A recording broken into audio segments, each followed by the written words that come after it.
How to fix Gcash account is on hold. Hello everyone, welcome back. In this video I will show you how you can easily fix this issue. So make sure you watch the video carefully so that you don't miss any of the steps in this process. So first of all, you just have to launch the settings of your device, and in the settings you just have to scroll down a bit and tap on apps. In the apps you need to tap on manage apps, and then in the search bar you simply need to search for Gcash.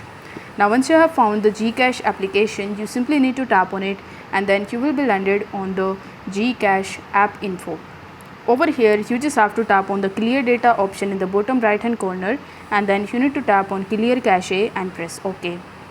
After clearing the cache, you just have to launch your Gcash application and check whether this problem is fixed or not.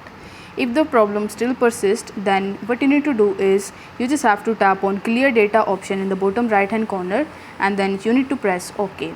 Now after clearing all the data of the Gcash, you will be logged yourself out from Gcash application. So you just have to relaunch it and re-login into your account, and this is going to definitely fix your issue.